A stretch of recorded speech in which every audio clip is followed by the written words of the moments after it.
I woke up last night. Look at this. We got spooked and we had bad dreams.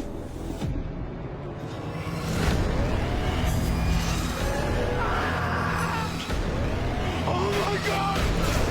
What the fuck is that? Fucking hell, we don't know where we are!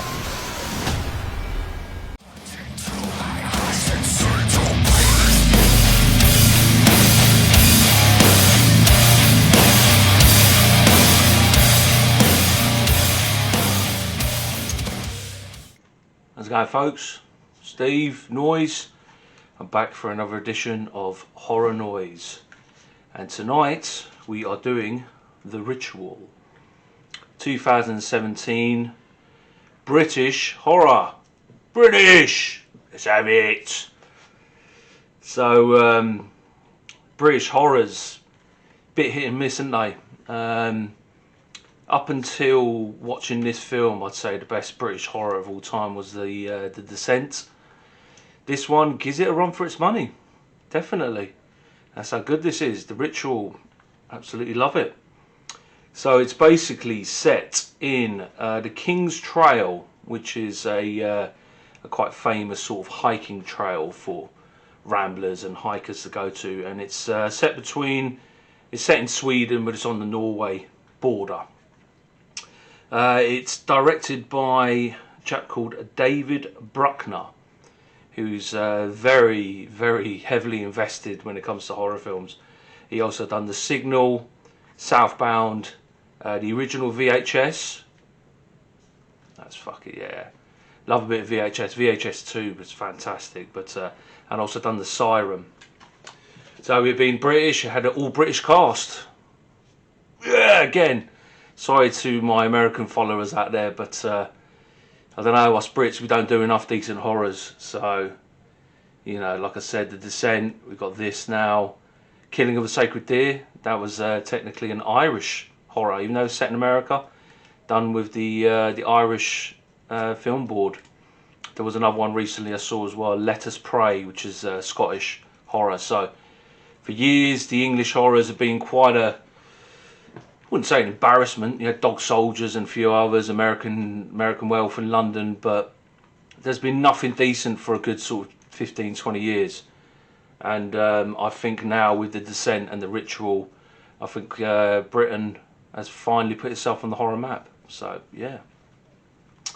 So I'm going to do the this is a new format now. I'm going to do with all my videos going forward. I'm going to have a no spoilers, and then I'm going to have a spoilers at the end. So I'll give you a warning if you haven't seen this film. Yeah, like I said, I'll give you a 5-second warning before I get into the spoilers.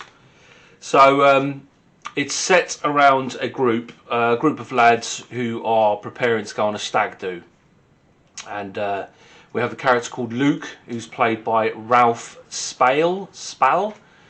I have a character called Dom, who's played by Sam Troughton.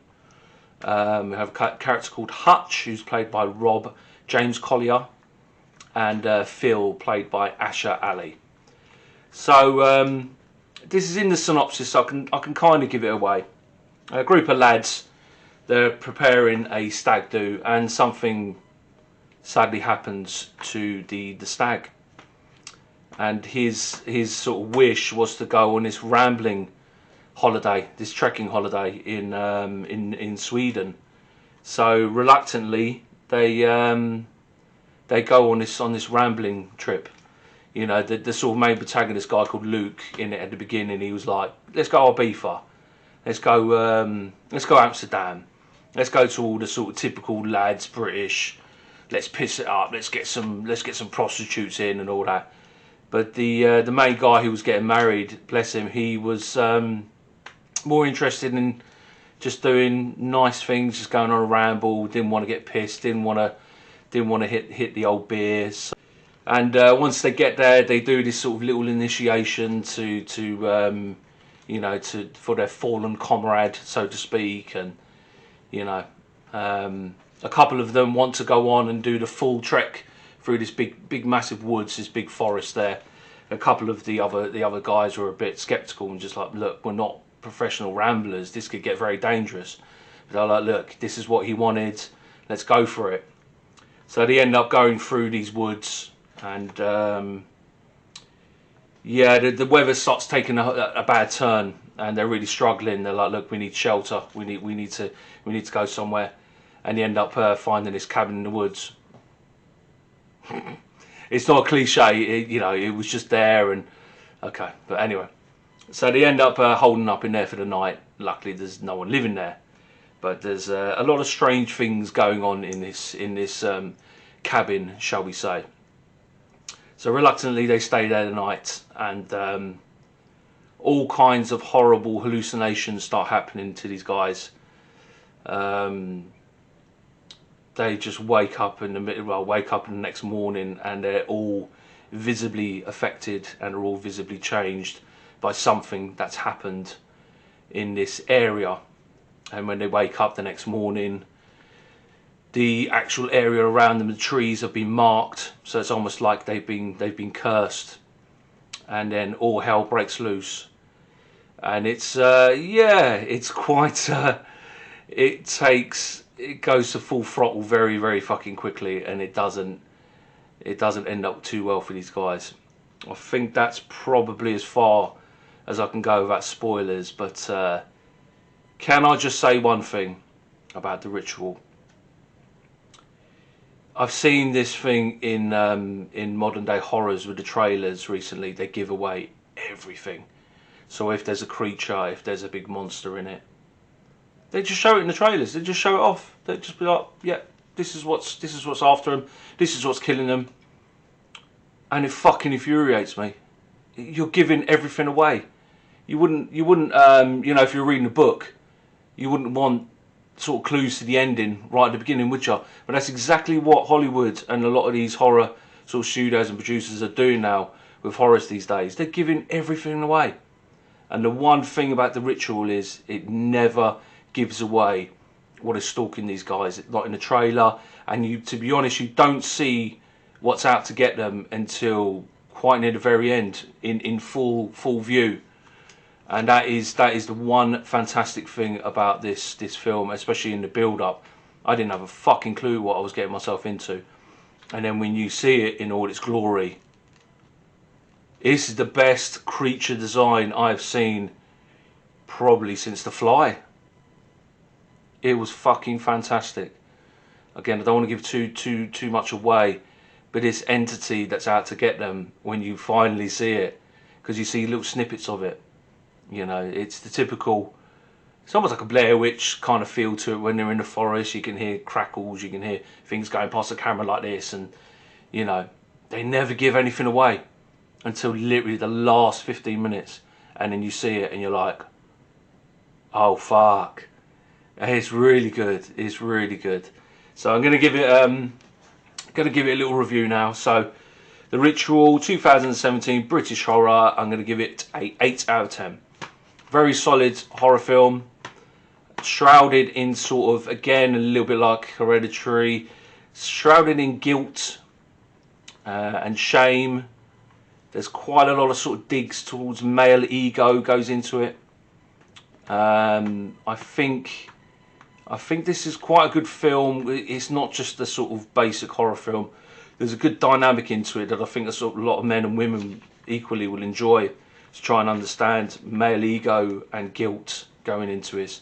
It's quite deep and has quite a few layers to it, and I appreciate that. I think it went really well side by side. I love the message they were trying to pull off, and yeah, very solid 8 out of 10. It was on Netflix up until recently, but I tried to just put it on earlier just to get a few more notes and bulk up on my knowledge.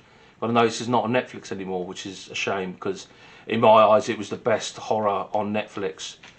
And we all know Netflix and their bullshit and tactics when it comes to horrors. It was by far the best horror that's still on there, but it's not on there now. But I'm sure there's other platforms you'll be able to get it on. So, yep, Ritual 2017 horror, 8 out of 10. Now we're getting on spoilers. You have 5 seconds. You've been warned.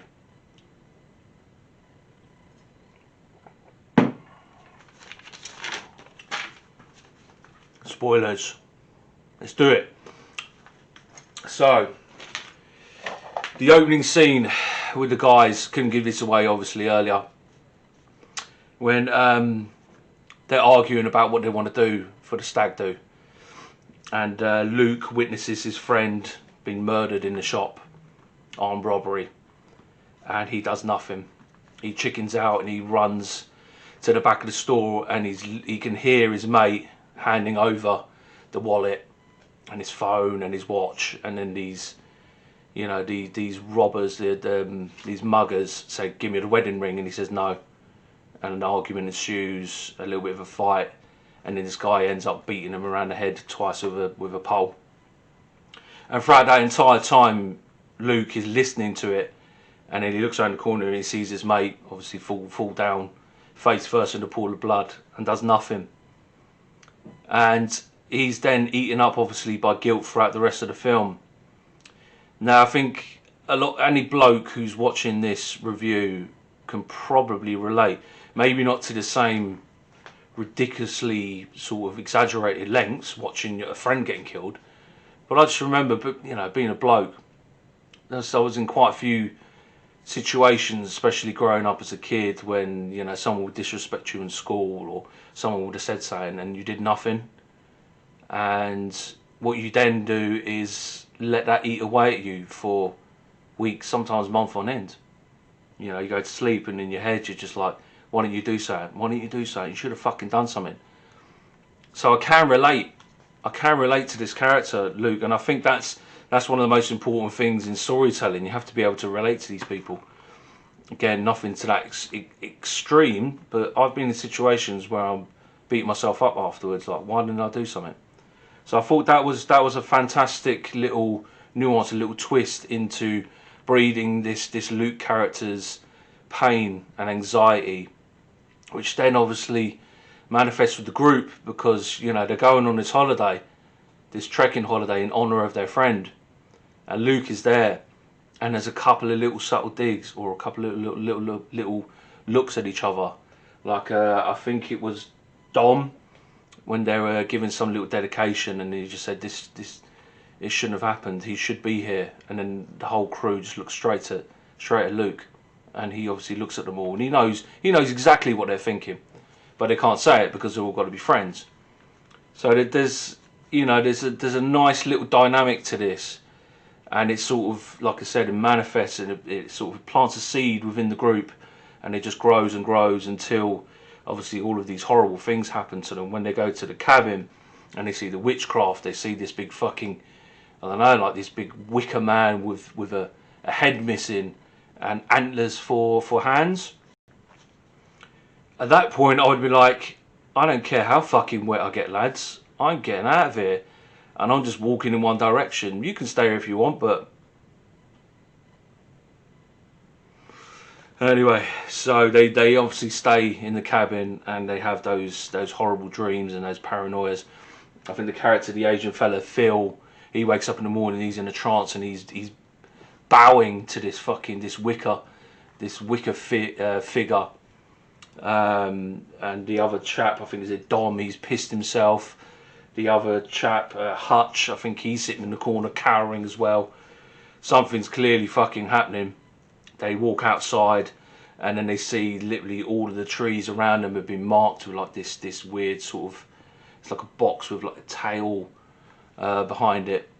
Quite similar to sort of Blair Witch at this point. Obviously not found footage, but it's pretty obvious now that their presence is known, and it's marked, and it's either a curse or a warning.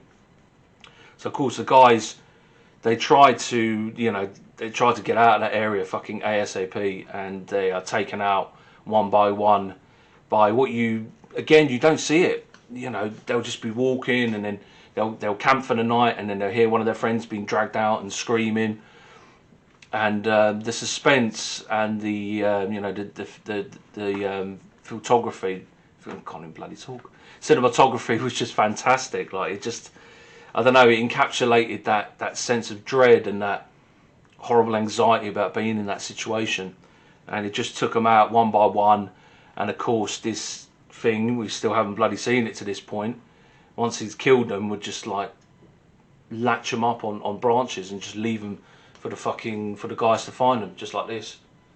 Almost like some kind of biblical reference, just like splattered on this tree and just left to hung there.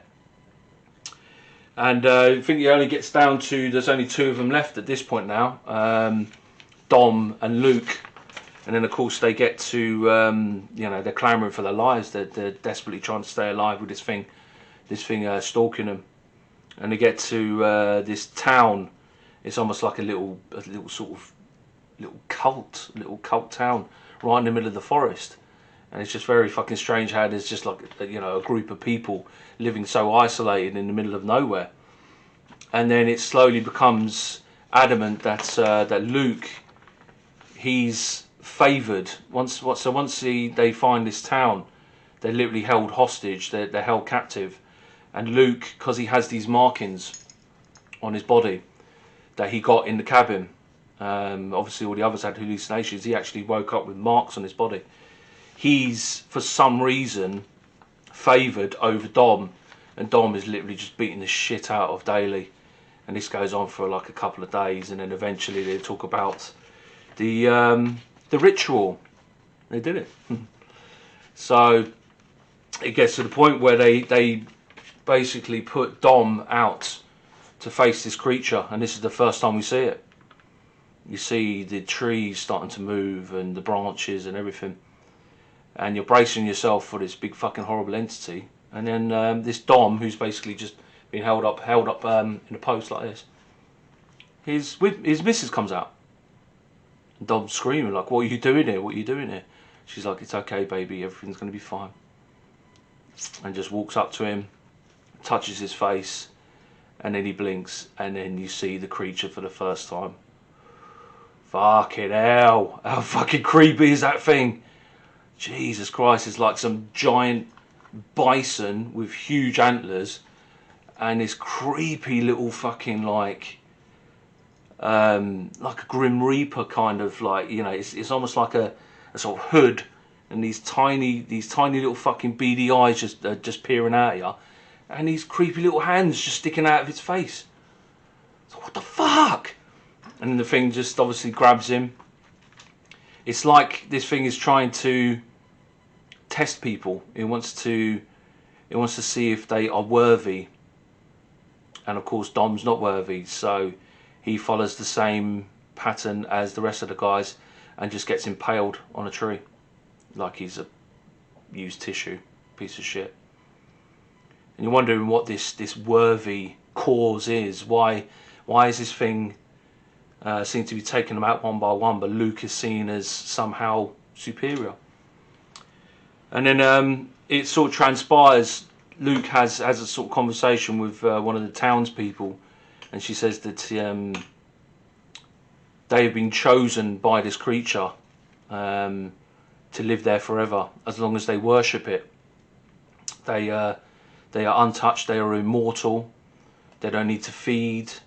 So this sort of cult, this town, can live forever as long as they worship this creature and bring sacrifices. So, you know, the people, you know, like what they did with Dom.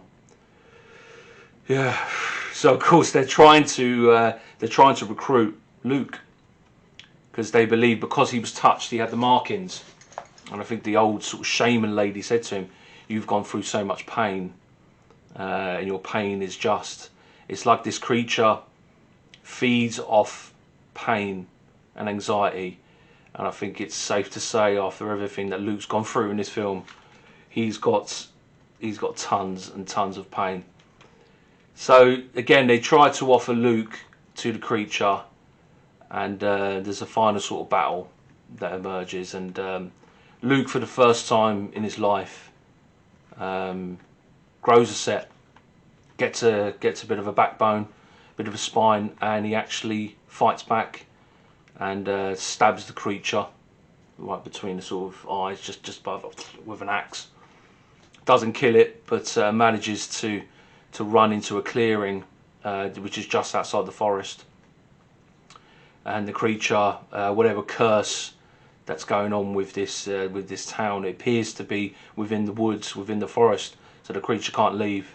So Luke's just standing there looking at the creature, and of course the creature does his roar, and then Luke does a roar back. Ah! And the creature's like, roar! And he's like, ah! Yeah.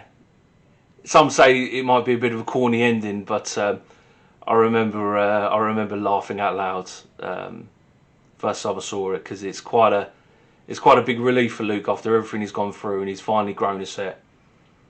And I think it might be something to do with British humour with that. It's quite black comedy. It's quite sort of drab the way that it happened, and it was quite a strange ending given everything that's happened, and he's just standing there roaring at this beast and it can't do nothing. But it worked for me. It worked for me. The tone was good. You know, it could have easily been cheesy, but yeah, it worked. And that was it. The end. So a thoroughly enjoyable, almost kind of like a ghost story. But like I said, this has one of the greatest creature designs I've ever seen. Obviously, I've gone into spoilers now, so you should have seen this. If you haven't, make sure you do, because this creature is fucking terrifying. I just love that sort of, you know, the big, huge, fucking giant bison or whatever it is with the antlers is intimidating enough, and then you just got these tiny little hands coming out of this face, and it just touches people. Ugh. I remember the first time I saw it, I got the creeps. I was like, ugh. Really well done, really well designed, and a thoroughly enjoyable film all round. 8 out of 10. The Ritual. Noise recommends it. Alright, thank you lovely folks. I've been voted to do Dawn of the Dead remake next, the 2004 version. So I'll do that in a couple of days. So look forward to that. And thank you for tuning in and watching my reviews. Send me some likes, subscribes, and leave me some comments. Leave me some love. And I'll see you guys again real soon. Take care. Much love.